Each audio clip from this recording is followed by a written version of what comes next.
안녕하세요. 김정로 TV의 김정로입니다. 오늘은 11월 7일이 되겠네요. 11월 7일은 볼셰비키 혁명이 일어난 날입니다. 성공한 날이죠. 러시아 혁명이 완수된 날이라고 보면 되겠어요. 즉, 10월 혁명이라고 하죠. 11월 달인데 왜 10월 혁명이라고 하느냐? 그건 잠시 뒤에 설명을 드리겠습니다. 이로 인해서 공산주의 국가 소련이 이제 탄생을 하게 됐어요. 이 소련이라는 나라는 그 후에도 우리나라에게, 우리 민족에게 많은 영향을 미치는 그런 나라였었죠. 음, 1991년에 이제 소련이 다시 해체가 되는데, 그 사이에 70여 년 동안 어, 우리 그 한민족이 가슴에 못도 많이 박았고, 그다음에 많이 괴롭혔었죠. 네. 정말 생각할수록 화가 나는 그런 대상이라고 볼 수 있겠습니다. 자, 따라서 이 볼셰비키 혁명에 대해서 우리가 공부를 좀 해보도록 하겠습니다.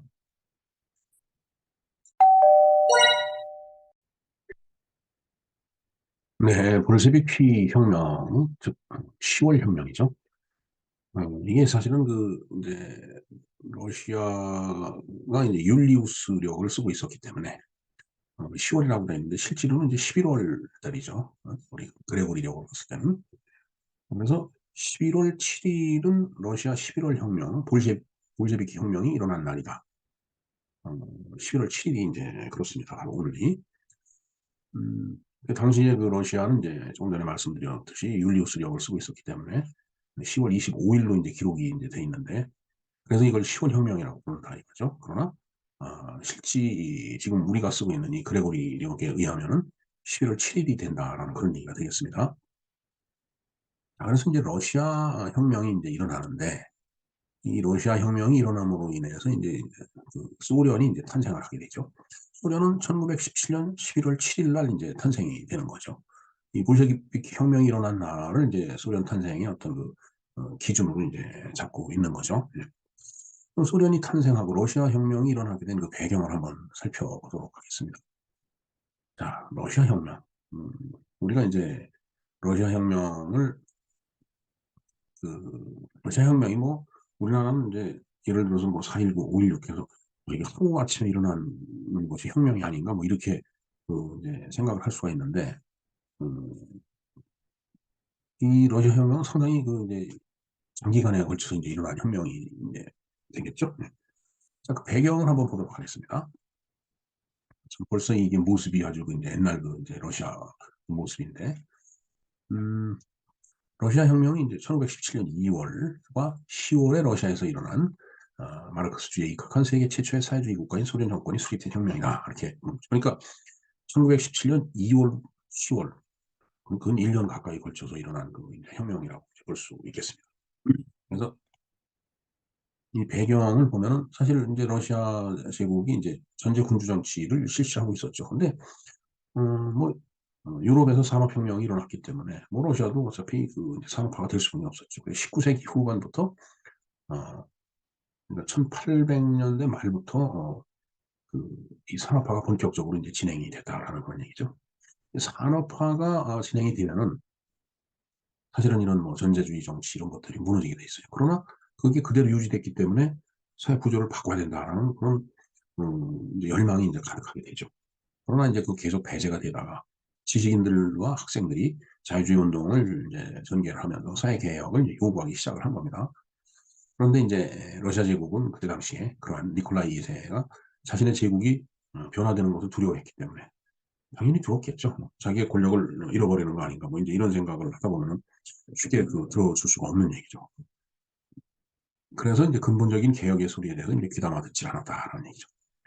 그리고 나서 이제 1904년 2월 달에 우리가 잘 아는 러일 전쟁이 이제 일어나고, 이 러일 전쟁은 우리나라 독도 근방에서 일본군에 의해서 러시아 그 함대가 그냥 초토화가 되죠. 이 참 러시아 입장에서도 그럴 거예요. 그 함대를 이쪽 블라디보스토크 이런 데서 보냈으면 쉬웠을 텐데, 그쪽에는 해군이 없었으니까 이제 해군이 저 발틱 해 이제 인근에 있었으니까 그 발틱해에서 배를 몰고서 대서양으로 내려와 갖고 이게 뭐 지중해를 통해서 왔더라면은 이제 수에즈 운하를 거쳐 갖고 이제 이렇게 인도양을 거쳐 동 남중국해, 남진항이라고 하죠. 거길 이제 거쳐갖고서 이제 그 대마도 이쪽으로 들어와갖고서 싸우다가 보니까, 그쯤 왔을 때는 러시아 해군이 완전히 다 지쳐 있었겠죠.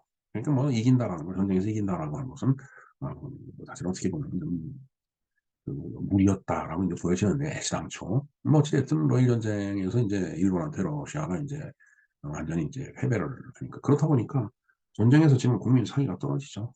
그러다가 뭐 물자, 인명 다 손상이 됐으니까 러시아는 이제 큰 타격을 입고 국민들은 정부에 대해서 이제 불만이 이제 불이하게 된 거죠. 이제 그 러일 전쟁이 끝나고 나서도 이제 뭐 좌우지간 뭔가 개혁을 그 요구하는 그런 어, 이 요구가 많이 있었는데 이제 그 러시아 황제를 이제 차르라고 이제 그러잖아요. 근데 이 차르에 대해서 뭔가 러시아 그 국민들은 아버지 같이 이제 생각을 하고 뭔가 이렇게 세상을 바꿔주길 바랬지만 오히려 그런 요구를 차르가 이제 그 무장한 군대를 이용해서 이제 발포를 해가지고 엄청난 그 사상자가 일어났죠. 그게 이제 바로 이제 피해 일획이에요. 1905년 1월 22일 날 일어났던 어, 시위대 뭐 학살 사건이죠. 하자면은 그리고 이제 1906년에 다음에 이제 100만 명이 이제 파업을 이제 하게 되고 농민은 반란을 일으키는데 2,600건이 일어났다. 그러니 뭐 저 당시에 노동자 농민이 얼마나 그 힘들었겠어요. 뭐 정말 살기는 힘들고 뭐 날씨는 춥고 입을 것도 없고 먹을 것도 없고 참 그러니까 그냥 고통스러운 삶을 살고 있었다. 러시아 민众들의 생활고라는 게 엄청나죠. 더군다나 이제 그 어, 1차 세계대전에서 이제 참전을 하게 되죠. 그렇게 됨으로 인해서 전쟁을 이제 치르는데 이 제1차 세계대전도 상당히 오래 가죠, 이게. 1914년에 오스트리아 세르비아에 선전포고하고서 1918년에 끝나는데 5년간 이제 전쟁을 하다 보니까 뭐 피폐할 대로 피폐해지는 거예요. 이제 러시아 국민들의 삶이라는 게 국민들이 사기가 저하되고 이제 생활고를 겪게 되는 거죠. 복지 뭐 이런 거는 뭐 생각지도 못하고 빵과 우유조차 먹을 수 없을 정도로 이렇게 이제 힘들어지는 거예요. 여기서 이제 러시아 제국이 이제 무능하다는 게 이제 증명이 되는 겁니다. 그래서 이게 1917년 러시아 민중들에 의해서 공산주의 혁명이 일어나는 그 이제 원인이 이제 되는 거죠. 이제 이게 1917년 2월 달에 이제 2월 혁명이 이제 일어납니다. 페트로그라드에서 이제 시위를 하는 거죠. 시위가 일어난 거예요. 이게 나중에 이제 레닌그라드로 이제 바뀌었는데, 저도 저기를 한번 가봤었는데, 상당히 그 역사적인 도시더라고요, 보니까. 문학과 뭐 정치, 뭐 어떤 그 러시아 문화가 거기 아주 그냥 엉켜 있는 그런 그 이제 아주 고색창연한 그런 이제 도시였다고 저는 기억이 되고 있습니다. 이제 2월 달에 이제 페트로그라드 시위가 이제 발생이 됩니다. 이게 2월 혁명이 이제 되는 거예요. 그때 그 시위 모습을 본 일본 대사관 직원이 이제 이렇게 썼답니다. 광장에는 수백만 명의 군인들이 군중을 막고 있고 기병들이 젊은 장교의 지휘 아래 군중들을 거칠게 해산시키고 있다. 곧이어 기병들이 물러나자 제2열 행대의 근위병들이 일제히 총을 발사했다.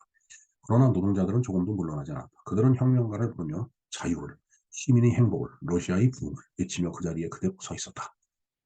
이렇게 보면은 러시아 사람들도 자유를 그리워했던 거예요.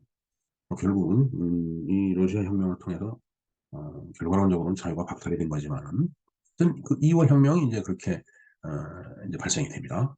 그래서 그 시위가 이제 혁명으로 이제 발전을 하게 되죠. 1917년 2월 22일 공장에서 노동자들이 이제 파업을 이제 일으키고 뭐 농민들도 마찬가지죠. 뭐 살 수 있겠어요? 자, 이제 그래서 이제 이런 상태로 이제 가다가 이제 10월 혁명이 이제 일어나는 겁니다. 이제 이때 당시에 볼셰비키하고 맨셰비키가 서로 이제 대립을 하고 있었는데, 어, 볼셰비키가 이제 소수당이죠. 맨셰비키가 다수당이고. 근데 볼셰비키가 이제 이겨요.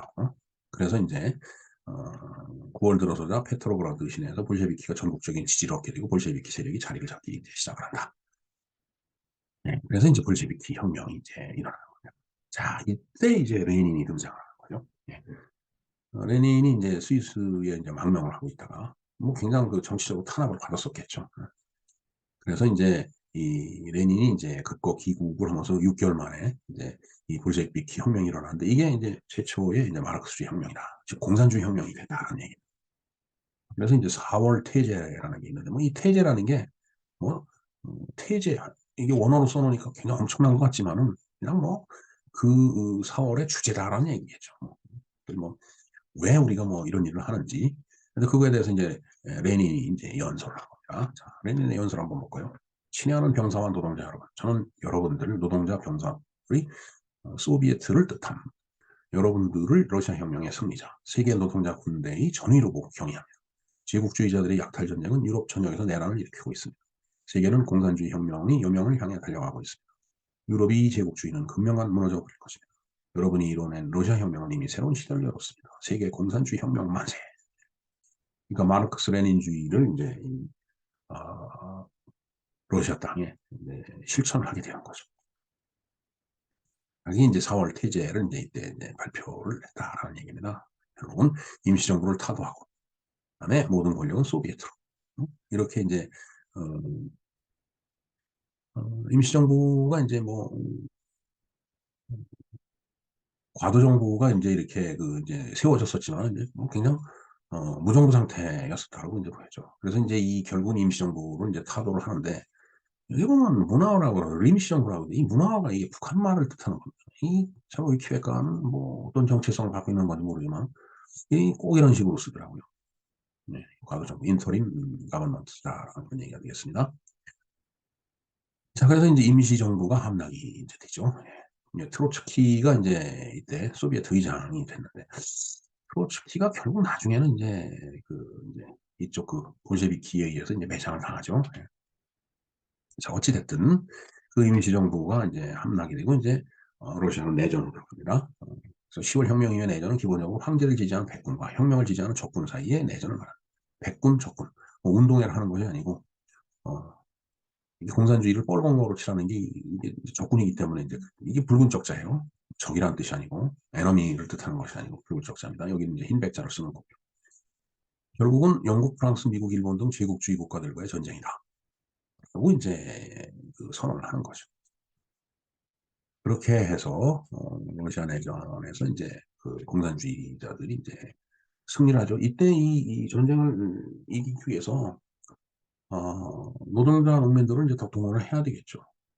그러니까 레닌이 노동자 농민들한테 여러 가지 약속을 많이 합니다. 그러나 이제 결국 하나도 안 들어줬죠. 그리고 여기서 보면 어, 공산주의 혁명을 지지했던 많은 노동자 기업이 전쟁 속에서 죽거나 다쳤다. 그러니까 수백만 명이 여기서 죽습니다. 자, 그러니까 아, 참 기가 막힌 얘기죠.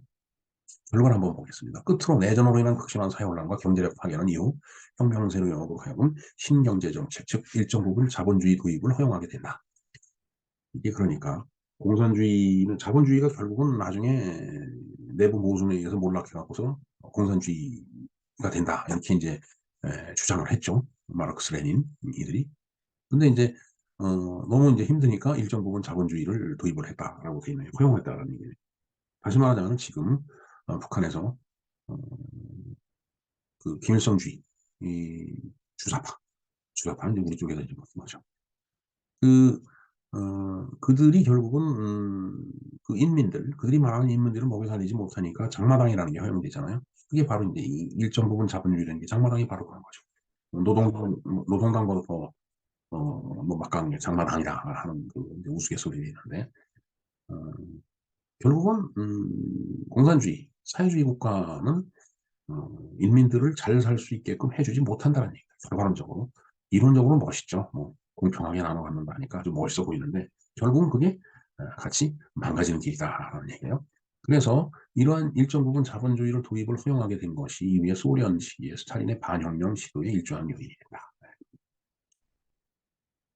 레닌이 사실은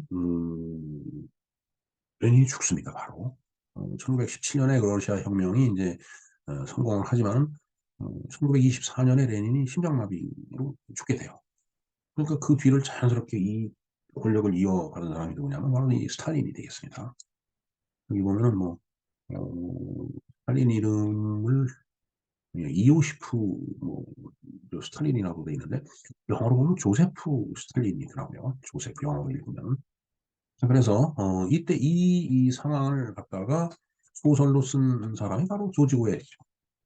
그 사람이 쓴 그 동물농장 이게 바로 요 시대의 러시아 혁명과 스탈린 시대를 비유해 갖고서 그 그 상황 그대로 동물농장 같이 이제 동물농장에서 있는 일과 같이 그대로 이제 묘사를 한 거예요. 뭐 보겠습니다. 조지 오웰이 쓴 동물농장은 이 러시아 혁명과 스탈린 시대를 비유했었는데 민중들이 밀가루 반입량이 절반으로 줄어듦에 따라 빵을 살 수 없었던 것을 존스, 니콜라이 2세가 동물들에게 음식을 주지 않은 것에 비유한 것이고 니콜라이 2세가 쫓겨나는 것을 존스가 장원농장에서 쫓겨난 것에 비유한 것이다. 네. 이 동물농장 이 책이 그렇게 두껍지가 않아요. 아주 굉장히 얇으니까 한번 읽어보시기 바랍니다. 예, 여기 뭐 장원농장, 그다음에 뭐 존스, 뭐 이 돼지들 얘기예요. 물론 뭐 여러 가지 동물이 나오는데 러시아 혁명이 성공한 이후에 반공산주의 국가들이 연합하여 러시아를 침공한 러시아 내전은 인간들이 동물농장이 몇몇 동물들을 포섭하여 쳐들어온 것으로 비유되었다. 일반적으로 나폴레옹은 이오시프 스탈린, 스노우볼은 트로츠키에 비유한 것으로 볼 수 있다. 근데 아, 이 나폴레옹이 그 프랑스의 그 나폴레옹이 아니고 이 동물농장에 나오는 돼지의 이름이에요. 그 돼지를 이제 저 돼지가 나중에 저기 이제 두 발로 서서 사람 흉내를 막 내고 뭐 이런 식으로 묘사를 하고 있죠. 그 나폴레옹이 이제 스탈린이었고 그다음에 그 스노볼이라고 합니다. 트로츠키. 예. 아까 말씀드렸죠. 트로츠키가 이제 쟤네들의 그 볼셰비키에 의해서 이제 축출이 된다라고. 그러니까 이제 그 상황을 그대로 묘사한 것이 바로 이 동물농장이 되겠습니다. 어찌됐든 이러한 과정을 거치면서 어, 소련이 탄생이 됩니다. 1917년 11월 7일 볼셰비키 혁명이 이제 성공을 한다라는 얘기죠. 그런데 한 70년 정도가 이제 지난 다음에 소련이 이제 붕괴를 하게 되죠. 다시 소련이 탄생을 했지만 소련이 또 붕괴를 하게 됩니다. 붕괴 과정을 한번 볼까요? 네. 네, 소련이 이제 붕괴하는데 이게 이제 붉은 광장이라고 합니다. 이게 이 붉은 광장이 우리가 어떤 선을 넘을 때 레드라인을 넘는다고 하죠. 그 레드라는 표현이 뭐 어떤 경계 이런 걸 뜻하는가 봐요. 이 붉은 광장이 크레므린광하고 하고 일반 그 이제 시민들하고 어떤 경계선이라고 이제 굉장히 그래서 그걸 불타라고 경계선이기 때문에 불타라고 표시를 해야 하는지 모르겠는데 뭐 어찌됐든 붉은 광장에 이렇게 전차가 서 있는데 결국은 이제 어, 이런 그 소련의 체제가 이제 무너지는 거죠. 그 무너지는 날짜가 1991년 12월 26일입니다. 12월 26일이면 이제 크리스마스 다음 날인데 참 소련이 해체되고 신생 독립국이 이제 수립이 되게 되죠. 결국은 이 전체가 소련이었는데 소련은 소비에트 연방을 줄인 말입니다. 소비에트 연방. 어, 이제 이 러시아 혁명을 완수하면서 이제 그리고 전쟁을 쭉 이제 겪으면서 이제 주변에 많은 의성국들을 만들어내, 이거 합병을 하죠. 그리고 동유럽 쪽은 이제 의성국을 많이 세워놓습니다. 그래서 이제 11번이 러시아고 6번이 카자흐스탄이죠. 그다음에 14번이 우크라이나입니다. 지금 서로 싸우고 있죠. 그 옆에 이제 폴란드가 있고, 그래서 이제 폴란드가 이제 무기를 지원해주고 뭐 그러는데 그 무기를 이제 지원해주고 자기네들의 무기고를 채워야 되니까 이제 우리나라 무기를 이제 사가는 걸로 계약을 했죠. 그래서 며칠 전에 이제 그 어, 푸틴 이제 대통령이 어디서 인터뷰를 하면서 이제 우크라이나에 그 무기 지원하면은 한국이 무기 지원하면은 한국 좋지 않을 것이다. 뭐 이런 식으로 얘기를 했죠. 네. 거기에 대해서 이제 윤석열 대통령이 이제 아침에 도어 스태핑해서 기자들한테 그 국제적인 어떤 그 질서 속에서 그 우크라이나에 그 지원할 건 우리가 지원을 하는 거고 그다음에 그거 자체가 우리는 주권 국가로서 우리가 하는 일을 하는 것이지 뭐 지금 러시아의 그 눈치를 보고 뭐 그렇게 뭐 하지는 않는다. 뭐 이런 뜻으로 이제 로스트팽에서 이제 기자들한테 이제 설명을 했습니다. 뭐 멋있는 말이라고 저는 생각을 합니다. 예. 뭐 국가 대 국가 싸움이죠. 죽을 때 죽더라도 죽는 소리 하면 안 됩니다. 끝까지 부딪혀 싸워야 돼요. 그렇지 않고는 뭐 결국은 다 망가지는데. 자기 주변국들이 이제 이렇게 많이 이제 있었는데 이게 이제 소련의 이제 이 연방에 가입돼 있던 국가들이에요. 강제 병합을 다 한 겁니다. 이게 소련이 옛날에. 이들 말고도 이제 동유럽 쪽에 많은 의존 국가들이 있었죠. 뭐 결국은 여기서 우리나라가 여기 있는데 요 북한도 뭐 일종의 의존국 역할을 한 겁니다. 그러면서 이제 중국이 이제 또 하나의 공산주의 국가를 만들었는데 그 가운데 낀 몽고가 참 이 징기스칸의 후예라서 그런지 모르지만 굳건히 잘 지키고 있었어요. 네. 자, 소련의 이제 붕괴 과정을 한번 살펴보도록 하겠습니다. 1985년에 고르바초프가 이제 서기장으로 이제 등극을 하죠. 네. 미하일 고르바초프. 이렇게 생겼네요. 이마에 이제 이렇게 그 반점이 있었죠. 얼마 전에 이제 고르바초프도 이제 사망을 했습니다. 자, 그래서 이제 사실 이제 이 사회주의 국가의 경제가 그냥 피폐하죠. 그러니까 고르바초프 입장에서 봐서는 아 이거 소련의 그 경제를 갖다 부흥을 시켜야 된다. 이제 이런 생각을 당연히 그 국가 지도자라면 뭐 당연히 해야 되는 것이고 또 그렇게 했을 거라고. 그래서 지금 뭐 천리장막이라고 해서 이제 소련 옛날에 그렇게 표현했는데 이대로 살 수는 없다. 장막을 쳐놓고서. 그래서 이제 개혁 개방을 이제 실시를 한 거예요. 그 개혁이 페레스트로이카. 이제 소련 말입니다. 러시아 말이에요. 그다음에 개방이 글라스노스트 이렇게 개혁 개방. 중국도 결국 개혁 개방을 했죠. 등소평이. 굉장히 어떻게 보면은 통찰력 있는 지도자들이었다고 봅니다. 그러나 러시아는 이제 이렇게 연방제 국가였고 중국하고는 약간 그 성격이 다르기 때문에 결국은 이제 어, 고르바초프가 이제 실각을 하게 되죠. 이제 모든 걸 이제 러시아가 이제 가장 크니까 이제 러시아 쪽으로 대부분 이제 승계를 했는데 1980년대에 들어와서 일단 고르바초프가 이제 그런 그 어떤 정책적인 기치를 내걸고 이제 개혁 개방을 이제 시도를 했는데 이제 그러다 보니까 이제 우회선국에서 민주주의를 갖다가 이제 희망을 하고 민족주의가 이제 활발하게 이제 그 일어나니까 자꾸 분규가 일어나는 거예요. 그러면서 강제 병합된 거에 대해서 반대하고 그러니까 자치권을 요구하고 그다음에 자유를 달라라고 요구를 하는 거죠. 사실 아무리 개혁 개방을 외치는 고르바초프라고 하더라도 그런 걸 그렇게 쉽게 받아들일 수는 없었을 겁니다.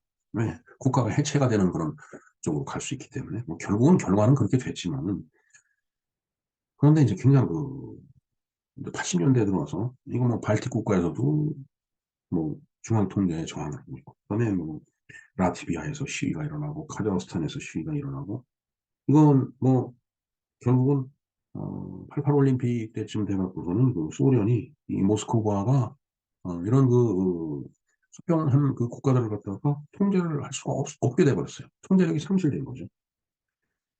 음, 결국은 이렇게 된 배경에는 또 체르노빌 원전 그 사고가 있었죠. 엄청난 이 핵 사고였어요. 그러다 보니까 국가 통제력이 자꾸 약해지는 거예요. 결국은 1989년에 이제 이 소련의 이제 우위선국들이 이제 붕괴를 하기 이제 시작을 한 겁니다. 그러다 보니까 아까 그 지도에서도 이제 그렇지만 러시아가 이제 제일 크죠. 그러다 보니까 이 모스크바의 이 전체를 통제하는 소련 정부가 있었는데 이런 강제 병합한 국가들이 독립을 원하고 자치권을 요구하고 자유를 원하고 그러니까 통제력이 이제 상실이 됐고 더군다나 이 제일 큰 러시아를 통제가 안 되는 거죠. 그러니까 러시아의 대통령은 옐친이고 소련 연방의 대통령은 고르바초프였는데 결국은 고르바초프하고 옐친하고 이제 갈등이 이제 이렇게 되는 거죠. 이게 결국은 러시아의 옐친과 소련 정부가 이제 갈등을 하다가 보니까 어떻게 되겠어요, 진짜. 그쯤 되면 점차 연방에 대한 통제력은 이제 잃어버리고 옐친은 이제 뭔가 거대한 이제 실력자로 다시 이제 등장을 하고 결국은 이제 1991년 들어서 이제 여름 8월부터 소련이 붕괴를 시작합니다. 그래서 결국 12월 25일 날 고르바초프가 아, 이제 떠나죠. 이 크렘린 공원을 이제 떠납니다. 25일, 91년 2월 25일 날 떠나니까 자, 지금 여기 보면 전부 다 이게 이제 뭐 반발하고 반란을 일으키고 어, 그러니까 통제에서 벗어나려고 전부 다들 그런 거예요. 열 몇 개의 이제 병합된 그 국가들이 결국은 이제 소련의 위성국이 이제 붕괴가 되고, 더군다나 이제 뭐 동독, 독일이 나중에 통일이 되고, 폴란드 뭐 이런데 이제 다 루마니아, 불가리아, 유고슬라비아, 헝가리, 체코슬로바키아, 체코하고 슬로바키아하고 또 분리가 되죠. 이런 그 나라들도 이제 그 소련이 이제 영향력에서 다 이제 독립을 하게 되죠. 사실 이들이 위성 국가로 있을 때는 사회주의 형태를 취하고 있다가 통제에서 벗어나고서부터 전부 자본주의 시대로 돌아갔어요. 지금도 여기를 여행을 해보면 어? 자본주의 국가가 예요. 뭐 그거 이상도 이하고 아닌 그 정도로 그 경제 시스템이 이제 변로가 돼 있는 그런 상태가 됩니다. 뭐 리투아니아 공산당 결별, 아제르바이잔 공세 전략, 뭐 기타 등등, 그다음에 아르메니아, 뭐 조지아, 스위디시 학살 이런 그 사건들에 의해서 뭐 점차 모스크바의 통제력이라고 하는 것은 이제 점점 이제 잃어가는 것이 통제력이요. 그래서 결국은 이게 벨라루스도 마찬가지죠. 그다음에 중앙아시아 쪽으로 와서 우즈베키스탄, 카자흐스탄 뭐 전부 다 이제 뭐 반대 시위하고 소요가 일어나. 그러니까 이제 1996년, 90년에 모스크바 육해공화국을 이제 상실을 하고 다 잃어버린 거예요. 그러다 보니까 이제 러시아하고 소련하고 이제 분쟁이 생기게 되고 결국은 옐친과 고르바초프 입장에 이제 갈등이 이제 생기게 되는 거죠. 옐친이 7월 12일에 소련 공산당 28자 대연설에서 소련 공산당을 퇴장하겠다고 발표했다. 러시아도 떨어져 나오는 거죠. 그쯤 되면은 고르바초프가 소련이라는 그 국가를 통제를 할 수가 없죠. 예. 그러니까 뭐 떠날 수뿐이 없는 겁니다. 지금 보면은 뭐 리투아니아, 에스토니아, 라트비아 뭐 이제 전부 다 마찬가지입니다. 아제르바이잔, 우크라이나 지금 싸우고 있죠. 저 젤렌스키가 있네요. 그다음에 이제 보면은 예, 중앙아시아 쪽과 타지키스탄 여기서도 봉기가 일어나는 거죠. 이제 소련이 싫다는 얘기죠. 키르키스탄에서도 옷이 봉기가 일어나네요. 그러니까 이제 1991년에 이제 모스크바의 위기가 이제 찾아온 겁니다. 결국은 뭐 1월 달부터 뭐 이 소위 그 이제 요직에 있는 사람들이 이제 뭐 도저히 뭐 할 수가 없다라고 사직을 하고 나니까 그 고르바초프가 통제를 할 수가 없는 거예요. 그러니까 옐친이 이제 부각을 하죠. 네. 발트공화국도 이제 다 뭐 통제에서 벗어나는 겁니다. 에스토니아 8월 구테타. 네. 소련 내부에서 이제 구테타가 일어나는 거죠. 이때 그 옐친 대통령이 그 탱크에 올라가서 했던 건 보도가 됐던 걸로 기억이 됩니다. 네. 그래서 이제 소련의 붕괴까지 이제 왔습니다. 91년 8월에서부터 12일까지 붕괴를 이제 하면서 독립국가연합이라는 게 이제 생기죠. CIS라는 이 CIS라는 게 잠깐 그 이제 존재했었습니다.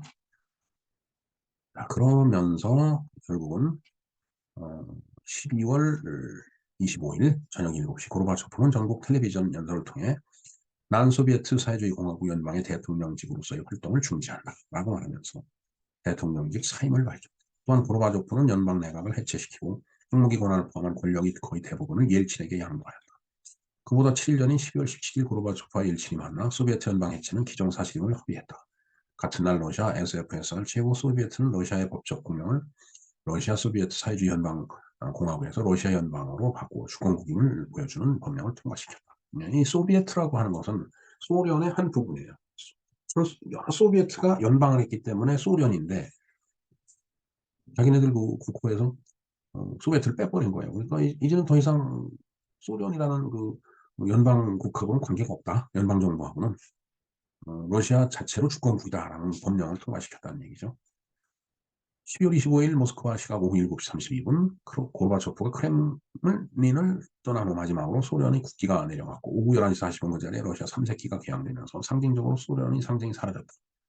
고르바초프는 사임연설에서 국내 개혁 개헌과 대탕트는 응원했으나 새 체제가 작동하기도 전에 구체제가 무너졌다. 새 체제가 만들어지고 구체제가 넘어가야 되는데 새 체제가 작동도 하기 전에 구체제가 없어져 버리니까 그냥 확 주저앉은 거죠. 무슨 의미, 무슨 기분 저는 알 것 같습니다. 저도 그런 경험을 했기 때문에. 자, 같은 날 미국의 대통령 조지 부시는 소련의 나머지 11개 공화국의 독립성을 정식으로 인정한다라고 연설을 했다. 12월 26일 소련 최고의 소비에트 연방 상원경의 연방회의는 소련 미 연방회의 자신에 대한 해체 투표를 열었다. 자, 어찌됐든 이렇게 해서 음, 그 옐친이 이제 뭐 명예상권 그 러시아를 이제 대표하는 대통령으로서 어, 러시아가 소련의 승계 국가임을 통보한 편지를 유엔사 부총장한테 보냈다라는 그런 얘기가 되겠습니다. 네, 이렇게 소련이 이제 소련이 무너진 거죠. 뭐 여러 가지 그 이제 후속적인 얘기가 있는데 그것은 나중에 자료를 통해서 다시 이제 확인을 해보는 걸로 하겠습니다. 자, 이제 소련이라는 국가를 우리가 이제 한번 본다라면 공식 명칭은 소비에트 사회주의 공화국 연방이며 USSR로 줄여서 부른다. 1917년 10월 혁명으로 소비에트 정부가 성립되고 볼셰비키가 정권을 차지한 후 러시아 소비에트 연방 사회주의 국가가 탄생했다. 이후 15개의 공화국의 연합체로 구성된 연방공화국이 탄생했다. 2차 대전 후 동유럽과 아시아의 사회주의 국가들이 지도국이 된다. 결국 이 사회주의 국가에 북한도 들어있는 거예요. 소련의 최고 권력기관은 최고 소비에트 회의였다. 레닌, 스탈린은 후르시초프 등으로 요새 후르시초프라고도 얘기를 하더라고요. 후르시초프 등으로 이어지는 공산당 서기장들이 소련을 이끌어왔다. 예. 요즘 푸틴을 보고 대통령이라고 하지만은 옛날에는 서기장이라고 했어요. 1985년 고르바초프의 페레스트로이카는 동독서독 통일에 영향을 미쳤고 동유럽 각국은 소련의 영향권에서 점차적으로 벗어나 시장 경제를 지향하게 되었다. 결국 자본주의 체제를 도입했다는 얘기가 되겠습니다. 그다음에 1991년에 연방공화국들이 소련에서 탈퇴하여 소비에트 연방이 해체되었다. 네. 한마디로 말해서 앞에서 그 위키백과를 보면서 장하게 이제 설명을 드린 것들이 요 7-8줄에 딱 요약이 돼 있네요. 네. 네, 다시 이제 돌아가 볼까요? 자, 소련의 탄생은 공산주의 국가의 탄생으로 국가와 개인 사이의 협력 및 갈등을 극명하게 구분하게 만들었고 극도의 국가적 통제로 개인을 말살한 체제였다. 예, 정말 그 개인의 자유가 억압된 완전 박탈된 그런 그 이제 통치 체제였다라는 얘기가 되겠습니다. 결국은 소비에트 연방의 붕괴로 지난날과 같은 냉전은 사라졌지만 공산주의 대 시장 경제라는 이념적 대결 구도는 여전하다. 이것은 뭐 제가 한번 그렇게 써본 겁니다. 왜냐면은 우리가 소련이 붕괴하고 그다음에 소련이 이제 해체가 된 거죠. 중국이 개혁 개방을 함으로 인해서 공산주의 체제는 이제 지구상에서 없어졌다라고 다들 생각을 했어요. 근데 자금의 대한민국을 보면 그렇지가 않더라고요. 여전히 공산주의 세력이 있습니다. 그리고 이제 시장 경제와 싸움을 하고 있는 거죠. 지금 우리 사회 모습이 보여주는 게 바로 그거예요. 박근혜 대통령에 대한 탄핵도 마찬가지고, 그 이전에 광우병 사태도 마찬가지고. 이 정말 이 이념적 대결 구도는 아직도 변함없이 지속되고 있다라는 게 이제 제 생각이 되겠습니다. 음, 뭐 그런가 하면은 냉전 체제는 사라졌다라고 하지만 소련이 지금 러시아가 돼서 이제 상당히 위축돼 있는 건 사실이죠. 뭐 GDP로 따지면은 러시아는 우리나라보다 더 작다고 그러더라고요. 참 어떻게 보면 러시아는 땅덩어리가 넓어서 그렇지 그 국가의 어떤 그 어, 경쟁력이라고 할까 그런 걸로 봐서 상당히 위축된 나라예요. 그 대신에 중국이 부상을 했죠. 개혁 개방을 통해서 미국이 중국을 너무 키워놨죠. 결국은 미국이 자충수를 준 거 아닌가 하는 생각을 해봅니다. 뭐 국제정치학을 뭐 잘 모르기 때문에 뭐 함부로 할 얘기는 아닌데 그런 느낌이 드는 건 사실입니다. 자, 이것은 자유와 평등을 추구하는 인류가 지구에서 멸망할 때까지 지속이 될 거다. 이념 대결은 끝도 없을 것 같습니다. 특히 괜히 나는 어떤 세력에 뭐 내가 어떤 지역에 뭐 이래서 이제 아니면 뭐 개인적인 친분 관계로 내가 나는 이쪽 당이야, 뭐 나는 이쪽 당이야, 뭐 이렇게 구분하고는 있겠지만 결국 세상을 보는 눈이 정확하지 않으면은 어, 그들의 그 이제 그 앞자리 그런 전위대 뭐 이런 노릇뿐이 이제 할 수가 없다라는 것을 스스로 깨달아야 된다라고 봅니다. 앞에서 소련이 탄생을 할 때 레닌이 수백만 명의 노동자 농민들에게 달콤한 약속을 하고 결국은 권력을 얻은 다음에 그들을 결국은 사지로 내는 거죠. 같은 논리라고 봅니다. 그래서 뭐가 뭔지도 모르고 그냥 휩쓸려서 왔다 갔다 하는 사람들은 정말 공부를 좀 해야 될 필요가 있다고 보여집니다. 자, 그 다음에 볼까요? 변화의 바람이 소련을 강타하여 그들의 체제가 와해될 때 세계 팝 뮤직 시장에서 대히트를 쳤고 고르바초프 대통령에게 전달된 음악을 곡 감상하는 곳으로 해서 방송을 마쳐야 될 것 같습니다. 한 곡이라고 되어 있는데 한 곡이네요. 자, 그것은 바로 이 윈도우 오브 체인지가 되겠습니다. 저먼 밴드 스콜피언스의 이제 노래죠. 그, 어, 이 스콜피언스 이 윈도우 오브 체인지 그러니까 바람의 변화. 지금 이게 가발의 코트를 탁 세우고 가을바람을 낙엽처럼 가을바람을 딱 맞고 있는 그 이제 이모티콘이 서 있는데 이 가바리 코트 입은 이 사나이를 이렇게 스치고 지나가는 바람 이게 바로 윈도우 체인지 변화의 바람이다라는 얘기가 되겠습니다. 자, 우리가 윈도우 체인지를 한번 연구를 해볼까요? 자, 윈도우 체인지는 독일의 록밴드 스콜피언스의 파워 발라드로 그들의 11번째 스튜디오 음악인 크레이지 월드로 녹음되었다.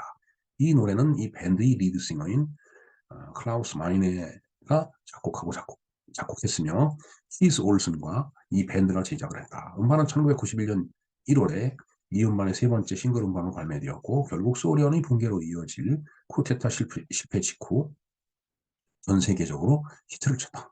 이 노래는 독일과 유럽 전역에서 1위를 차지했고 1991년 8월 31일 미국에서 4위로 정점에 올랐고 영국에서는 2위로 정점에 올랐다.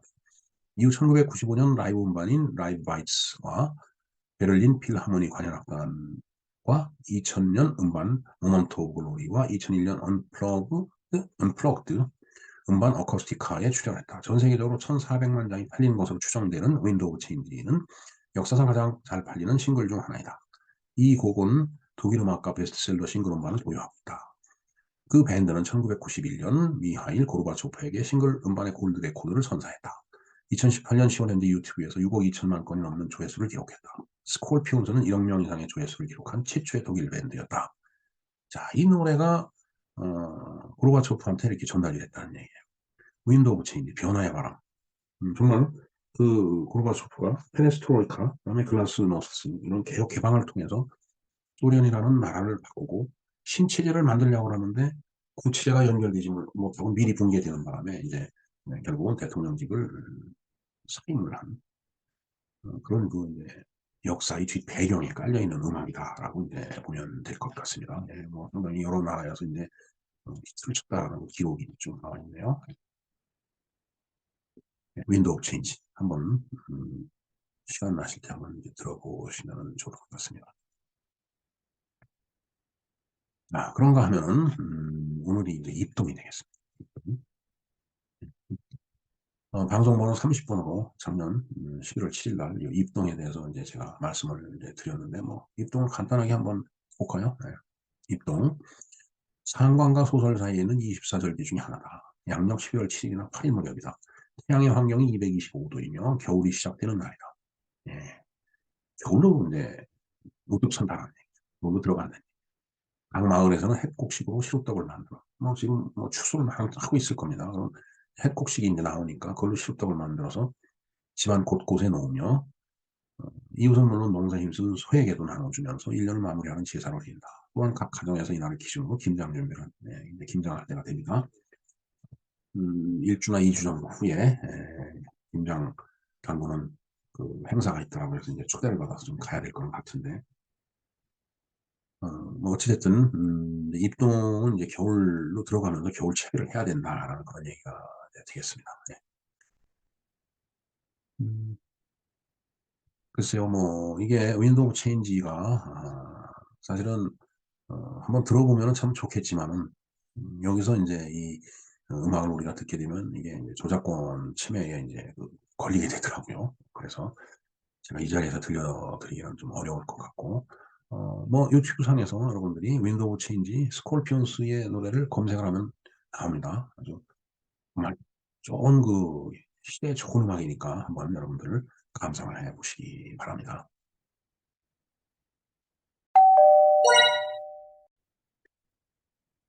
네, 이상과 같이 러시아 혁명, 볼셰비키 혁명이죠. 그리고 소련의 탄생과 소련의 붕괴, 뭐 이렇게 알아봤습니다. 물론 소련이 붕괴되는 과정은 뭐 간략하게 짚어봤지만은, 뭐 어쨌든 소련이라는 나라는 우리나라에게 많은 영향을 준 그런 나라죠. 뭐 제가 특별히 언급을 하지 않더라도 여러분들이 역사 시간을 통해서 배워서 다들 잘 아실 거라고 보입니다. 뭐 구한 말에는 이 학원파천이라는 이상한 사자성어를 만들어낸 그런 기막힌 사건이 있기도 했고, 그다음에 해방이 돼서는 이제 대한민국 건국 후에 6.25 사변, 기름 남침을 뒤에서 그 지원하고 종용한 그런 아주 동족상잔의 그 피비린내를 불러온 그런 비극을 제공한 그런 나라이기도 합니다. 어쨌든 1991년에 이제 소련이 붕괴가 되는데, 붕괴되는 과정을 좀 이 다음에 좀 음, 자세하게 좀 알아보도록 하겠습니다. 그리고 이제 오늘이 입동이죠. 겨울로 들어가는 날이 되겠습니다. 이제 날이 이제 쌀쌀해질 텐데 감기에 걸리지 않고 특히 독감에 걸리지 않고, 요즘은 감기나 독감 걸리면 이 코로나하고 혼란스러워 오히려 더 관리하는 데도 힘들고 건강을 지키는 데도 괴롭고 그럴 거라고 보여집니다. 건강에 유의하시기 바랍니다. 네, 김영로 TV의 김영로였습니다. 감사합니다.